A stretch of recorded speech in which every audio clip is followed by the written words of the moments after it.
us what happened when you come here yesterday morning.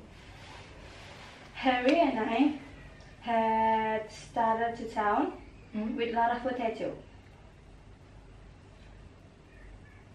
We came along from the road from our place, and as I got here, I said I'm going to see if I can get John right to go in with me on a party telephone.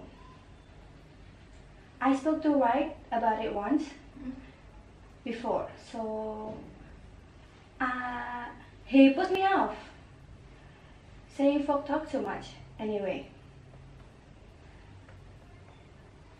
And all he asked was peace and quiet. I guess you know how much he talked about himself. But I thought maybe if I went to his house and talked about it before his wife, thought I said to Harry that I didn't know as what his wife want made much different to John. Let's talk about that later, Mr. Hill. I do want to talk about that. But tell now, what happened when you come to the house? I didn't hear or see anything. I knocked at the door, and still it was quiet inside. I knew they must be up. It was past 8 o'clock. So I knocked again, and I thought I heard somebody say, "Come in." I'm not sure yet, but I opened this door, and then in that rocker sat Mrs. Wright. Oh, what's she doing? She was rocking back and forth. She had her apron in her hand and was kind of bleeding on it. And how she look? Well, she looks queer. How do you mean queer? Well, as if she didn't know what she was going to do next, and kind of done up. Oh. How did she seem to feel about your coming? Why? I don't think she minded one way or other. She didn't pay much attention. I said, "How do you, Mr. Wright? Mrs. Wright? It's cold in it." And she said, "Is it?" And went on kind of pleading at her aprons. Well, I'm surprised she didn't ask me to come up to the stove or to sit down. But just sat there, not even looking at me. So I said, "I want to see John." And then she laughed. I guess you could call it a laugh. I thought of Harry and the team outside. So I said, a little sharp, "Can I see John?" "No," she said, kind of dull-like. "And he home?" says I. "Yes," said she. "He's home." "Then why can I see him?" I asked her, out of patience, and she replies, "He's dead." "Dead?" says I. She just nodded her head, not getting a bit any excited, but still rocking back and forth. "Why, where is he?" says I, not knowing what to say. She just went upstairs like that. Then I got up, and the idea of going up there, I walked upstairs, from there to there. I said, Why, how did he die of?" "He died of a rope around his neck," said she, and just went on pleading at her apron. Well, I went out and called Harry. I thought I might need help. We went upstairs, and there he was lying. I think I would rather have you go into the upstairs when you can point it all. Just go on with the rest of your story. Well, my first thought was to get that rope off his neck. It's love. But Harry, he went up to him and he said no, he's not alright. And we better not touch anything. So we went back downstairs. She was still sitting at the same way. Has anybody been notified? I asked her. No, she said, unconcerned. Who did this, Mrs. Wright? Said Harry. She said it's businesslike, and she stopped, looking at her apron. I don't know, she said. You don't know? Said Harry. No, said she. Were you sleeping at the same bed with him? Said Harry. Yes, said she. But I was in the inside. Somebody might slip rope around his neck and strangle him, and you didn't wake up? Said Harry to her. I didn't wake up, said she, after him. We mustn't look as if we didn't see how that could be. For after a minute, she said, I sleep sound. Harry was going to ask her more questions, but I said, maybe we ought to let her tell her story first to the coroner or to the sheriff. So Harry went fast as she could to the river place to where there is a telephone. And what did Mrs. Wright do when she knew that you had gone to the coroner? She moved from that chair to this chair over here and just sat there with her hand held together and looking down. I got a feeling that I ought to make some conversation, so I said I had to come in to see if John want to put a telephone in, and at that she started to laugh, and then she stopped and looked at me, scared. I don't know, maybe if it wasn't scared. Soon Harry got back, and then Dr. Lloyd came, and you, Mr. Peter, and so I guess that's all I know that you don't. I guess we will go to the upstairs first and then out to the bar and around there. To convince that there is nothing important here and nothing that would point any motive. Here's nice mess. Oh, her fruit. It did freeze. She was worried about that when it turned so cold. When the fire go out, her chest would break. I guess before we are Thursday may have something more serious than preserve to worry about. Well, women are used to worrying over a trifles. And yet, for all the worries, what would we do without the ladies? Oh, dirty towels. Not much of a housekeeper. Would you say, ladies? There's a great deal of work to be done on the farm. To be sure, and yet, I know there are some distant country farmhouses that which do not have such roller towels. The towels get dirt awful quick.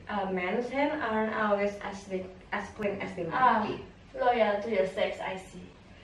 But you and Mrs. Wright were neighbors. I suppose you were friends too. No, I haven't seen much of her this late year. I've never been in this house. It's more than a year. And why was that? You didn't like her? I like her all well enough. Farmers' wives have their hands full, Mr. Henderson. And then, Yes. it never seemed a very cheerful face. No, it's not cheerful. I shouldn't say she had the homemaking instinct. Well, As I don't know redhead either. You mean that they didn't get on very well? No, I don't mean anything. I suppose there's a place would be cheerfuler for journalists to being in it. I would like to talk more about that a little later, so I want to go upstairs now.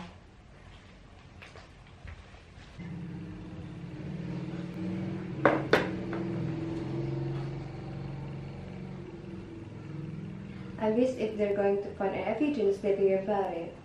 I don't like this place. But I'm awful glad you come with me, Mrs. Hill. It would be lonesome for me sitting here alone. It would, wouldn't it? But I tell you what I do with Mrs. Peters. I wish I come over sometimes. When she was here, I wish I had. But of course you are very busy, Mrs. Hill. Your house and your children. I could have come. I stay away because it wasn't cheerful, and that's why I have to come. I've never liked this place. Maybe because it's down in the hollow and you don't see the road. I don't know what it is, but it's lonesome place and always was. I wish I had come over to see Minnie Foster sometimes. Well, I can see now. Well, you mustn't reproach yourself, Mrs. Hill. Sometimes you just don't see how it is with other folk until something comes up. Not having any children makes less work, but it makes a quiet house. And Red, out to work all day, and accompany when he did come in. Did you know John Red, Mrs. Peters? Not to know him. I've seen him in town and they said he was a good man. Yes, good. He didn't drink, and kept his word as well as most, I guess, and paid his debts. But he was a hard man, Mrs. Peters. Just to pass time of day with him, like a raw wind that gets to the bone. I should think he would want it to burn, but what do you suppose it went with it? I don't know, unless it was the M type. You weren't raised around here, were you? You didn't know her? Not till they broke her yesterday. Come to think of it, she was kind of like a bird herself. Real sweet and pretty, but kind of timid and fluttery. How did she change? Tell you what, Mrs. Peters, why don't you take the quilt in with you? It might take up her mind. Why? I think it's a real nice idea, Mrs. Hill. There could possibly be the objection to it. Could there? Now, what will I take? I want the places are here and her things. It's swing basket. Here's some, you. I expect this got swing things in it. But what a pretty box. Looks like something somebody will give to you. Maybe her sister are in here. There's something wrapped up in this piece of silk. Wait, this is not her scissors. Yes, Mrs. Peters, this...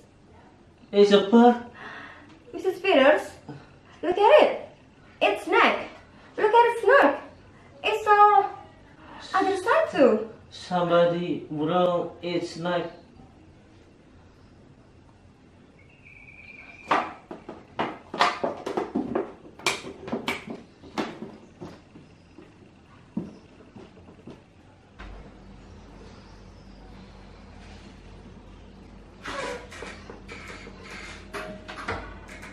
Well, Alice, have you decided whether she was going to quit it or not?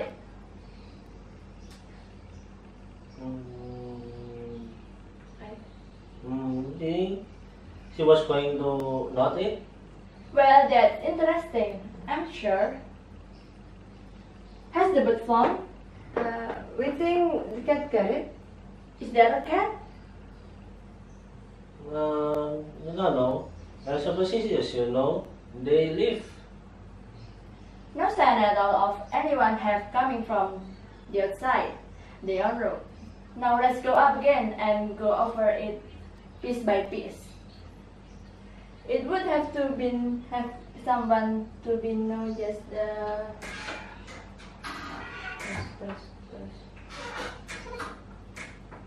She liked the bird.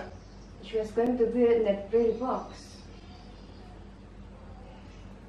There was a girl, there was a boy took acid and for my eyes, and before I put it there, I would have to hug him. I wonder how it would seem never to have had any children around. No, Rod wouldn't like the bird. A sing that sang? She used to sing. He killed that too. We don't know who killed the bird. I'm Richard, right? Those are awful things that happened in that night, Mrs. Hale. When he slept, sleeping all over on his neck, that choked the life out of him. Snack took the life out of him.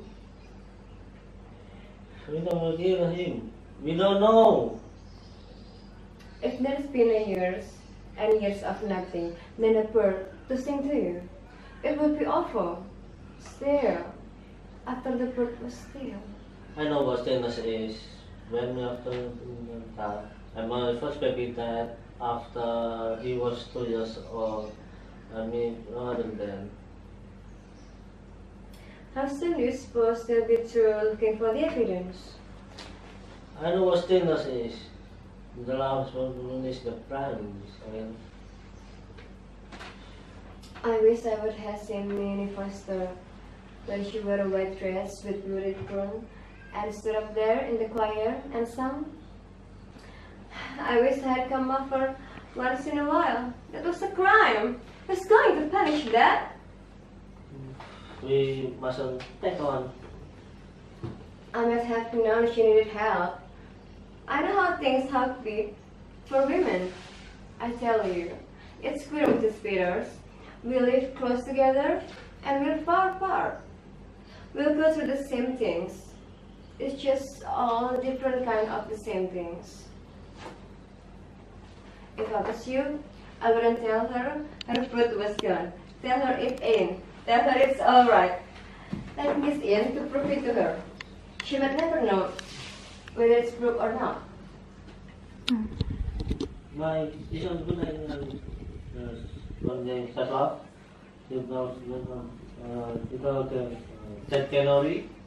I think to be good enough. Maybe they would. Maybe they would, yeah. No, Peter, it's all perfectly clear except a reason for doing it. But you know, Jarius, when it comes to woman, if there is no something definite thing, something to show, something to make a story about, I think would connect up with showing with of doing it. Well, I gotta him around. It's cold here. I'm going to stay here for a while by myself. And you can send out for me. Can you? I want to get out everything. I want to satisfy that me can do better.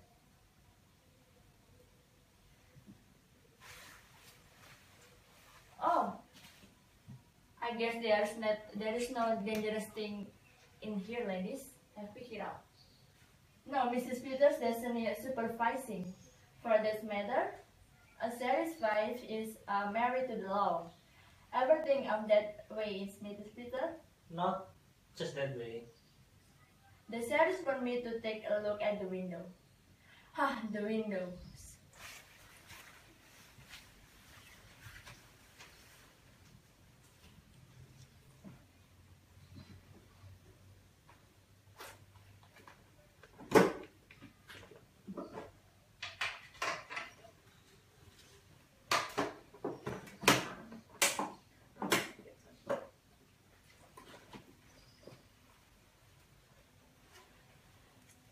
Well, Henry, at least you found of that going to quilt. She is going to, what is it you call it, ladies? We call it not Mr. Henderson.